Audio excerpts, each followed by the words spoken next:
President Rodrigo Roa Duterte is in the final half of his term, and he remains resolved to keep on working to sustain the progress and development achieved under his administration.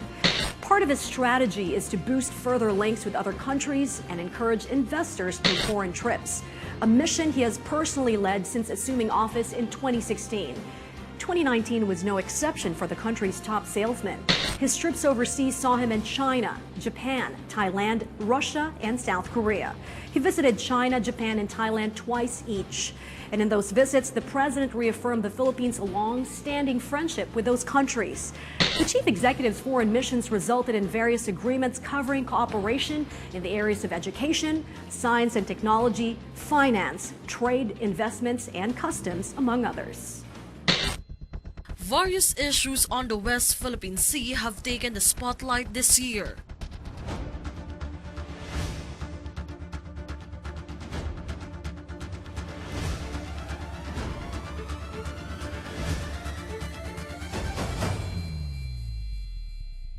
June 2019, a Filipino fishing boat named FB Gemver with 22 fishermen on board was rammed and sunk by a Chinese fishing vessel as it was anchored near Recto Bank.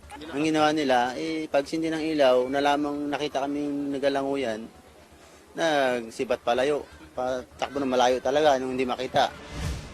Aside from helping the victims, the government called on the Chinese government to probe the incident and impose proper sanctions on the Chinese crew. In August, 2 months after the collision, the owner of the Chinese vessel finally apologized, just in time for President Rodrigo Duterte's second visit to China this year. In the middle of this positive development, President Duterte and Chinese President Xi Jinping conducted a bilateral meeting where the disputed territory was brought up. What they have agreed upon is that both countries will refrain or avoid performing aggressive, provocative acts that will trigger incidents that have been done before. Despite the issue on West Philippine Sea, the Philippines and the China continue to strengthen their strategic relationship. We met just 4 months ago at the successful Second Belt and Road Forum. But given our friendship and the value of our ties, it is never too soon to resume our conversation.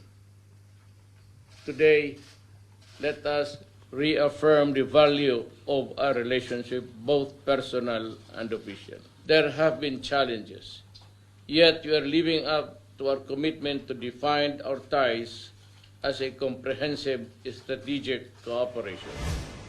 Meanwhile, on other occasions, President Duterte has also been vocal on calling for the urgent conclusion of a binding code of conduct in the South China Sea. A clear proof that since then until now, the Philippine government is firmly standing to maintain peace and security in the disputed territory. For 2019, the year that was, Meleles Moras.